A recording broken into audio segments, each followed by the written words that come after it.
Halo Sobat Easy Stock, kita bahas lagi sama IPO di awal tahun 2023. Jasa berdikari logistik, ya ini perusahaan logistik jelas. Line of business-nya Integrated Logistic Business. Ini perusahaan yang didirikan tahun 2007. Dan perusahaan ini sebagai mitra logistik perusahaan IPO atau perusahaan publik juga, namanya MIDI Utama Indonesia atau kodenya MIDI.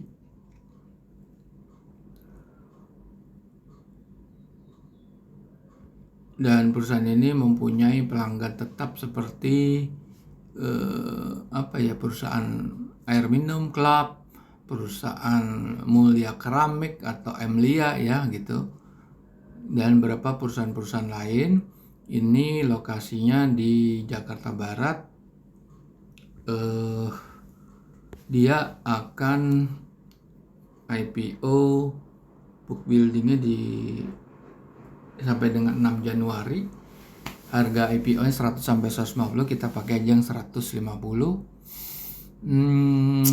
Kita lihat websitenya. Oke, website-nya di sini. Our services-nya apa? Kita lihat dia memilih teknologi logistik, bisnis model 3PL, Anda bisa pelajari sendiri, ada warehouse management. Oke, kita akan buka prospektusnya. Jadi tujuannya kita adalah menghitung nilai wajar saham yang listed di bursa ini dengan metodenya analisa fundamental Benjamin Graham. Oke.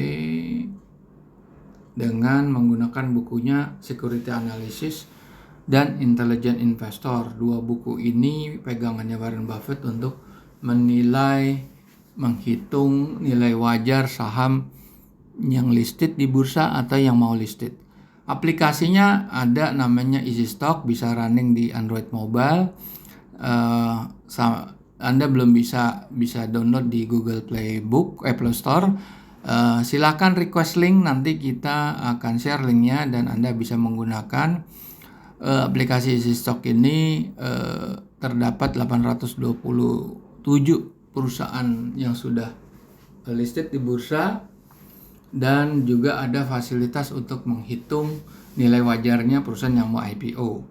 Untuk memperdalam pelajaran Benjamin Graham, ada buku e-book summary dalam bahasa Indonesia. Silakan cari di Tokopedia, Google Playbook, sama gramedia.com. Oke, sekarang kita bongkar dulu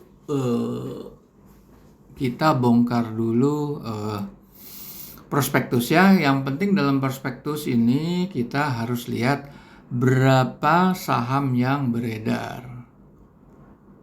Nah, di sini kita lihat berapa dia yang beredar sahamnya. Nah, sebelum saham itu ditawarkan ke publik, total sahamnya adalah sekitar 1,450 miliar lembar. Ditawarkan ke publik 700 juta atau sebesar 32,56%. Lumayan lebih tinggi dari perusahaan IPO sebelumnya, hanya sekitar 20%-an. Dan total sahamnya adalah yang outstanding adalah 2,150 kira-kira miliar ya. Oke. Sekarang kita mau lihat data-data keuangan. Nah, baik yang diaudit maupun tidak diaudit. Kita lihat yang tidak diaudit itu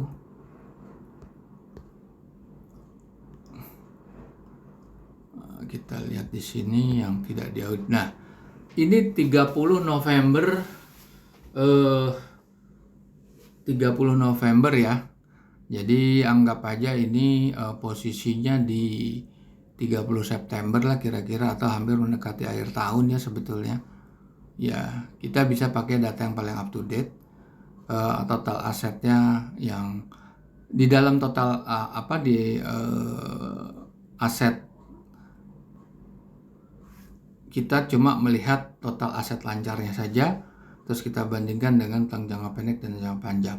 Nah, aset lancar ini kita nggak tahu ini sebetulnya nih, ini harus kita dapat yang breakdown, yang rincinya. Ini nggak ada breakdownnya kan. Jadi sebetulnya kita nggak bisa pakai, kita cuma bisa pakai pendapatan, kita pakai laba bersihnya aja. Karena yang terpenting di analisa fundamental versi Benjamin Graham tuh adalah long list report, audited report yang betul-betul ada catatan auditor, itu biasanya ratusan lembar gitu. Oke, kita akan buka laporan keuangan yang diaudit. Oke, up ini. Nah, oke. Nah, di sini aset lancar itu ada biaya-biaya yang harus kita keluarkan. Di sini adalah biaya dibayar muka, yaitu 3 miliar. Terus kita kurangin. Utang jangka pendek, jangka panjang kita bisa pakai yang laporan November. Terus kita lihat profit and loss. Tadi kita pakai yang tadi aja, yang laba setelah pajak. Memang ada sedikit perbedaan di sini.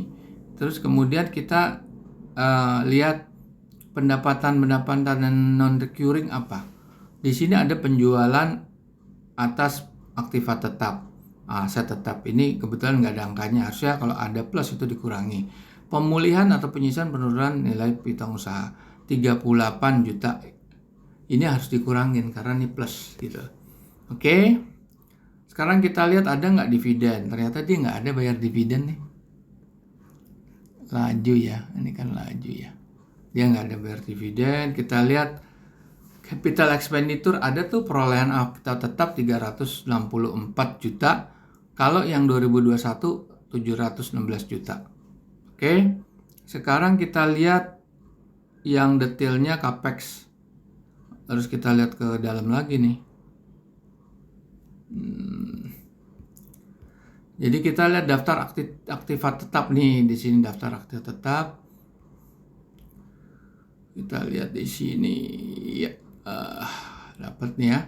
Penambahannya adalah untuk 2022 itu adalah 900 juta dan penyusutannya 5,7. Oke, ya kan? 5,7. Dan kita lihat di tahun sebelumnya di sini juga. Kemudian kita lihat breakdown daripada profit and loss.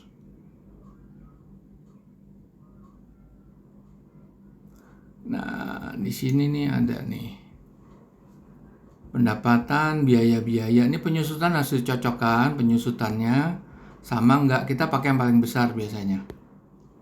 Pemulihan penurunan atas nilai utang usaha tadi kan kita kurangi. Oke.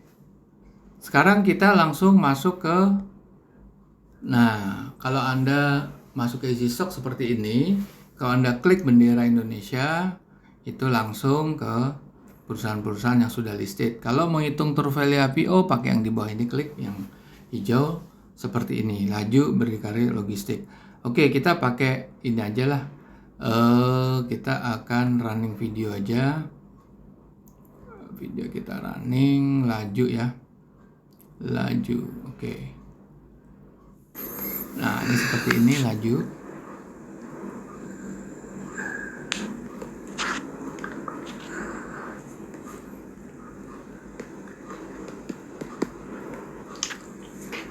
Oke, kita pakai growth-nya sekian. Nah, ini laporan keuangan Q4 ya, 2021. Jadi full year. Kita tidak perlu stop, karena masukkan aja data-datanya, kita skip aja ini, kita percepat. Oke. Dan Anda masukkan semua data, utang jangka pendek, jangka panjang, terakhir net current asset. Berapa? Dia harganya berapa? Harga tertinggi kan 150. 100 perak dan 63. Jadi sebetulnya harga ini kemahalan nih kalau dia tawarkan segitu. Kita lihat tadi, kita lihat. Nah, ini kita lihat ya. Nah, harganya kan 100 sampai 150. Di sini tadi 63 dan 100 ya. Jadi tuh harga ini pas-pasan sebetulnya. Tapi kalau 100 itu masih punya potensial downside sebetulnya. Tapi ini untuk laporan tahun lalu ya. Kita lihat laporan keuangan yang paling up to date, yaitu coba kita lihat. Dan ini harus disetahunkan ini. Oke, Anda isi data-data keuangannya. Nah, Anda isi ini. Ya. Ini CAPEX, OPEX, depreciation, dan biaya-biaya non-operasional yang lain dan non-recurring. Ini harus disetahunkan. Jadi harus dibikin 12 bulan. Laba juga kita bikin 12 bulan. Kalau utang-utang jangka pendek, jangka panjang nggak perlu karena itu sudah dianggap setahun. Saham yang beredar, dividen nggak ada, terus aset lancar. Dan kita lihat berapa harga nilai wajarnya. 145, 122. Sebetulnya harga ini make sense. Ini juga sebetulnya tidak terlalu premium. Karena tadi 122 sampai 145. 122, tapi kalau dia jual 100 perak. Kalau dia jual 150, harga yang ditetapkan, yaitu harganya masih premium. Jadi gini, ini kita perlu sampaikan juga disclaimer reason. Apa yang kita prediksi, apa yang kita hitung di sini nilai wajarnya tidak menjamin apa yang akan terjadi pada saat saham itu floating di market. Nah, karena di situ murni supply and demand, kita nggak pernah tahu. Di situ memang terlihat bahwa yang dijual itu ke publik 32%.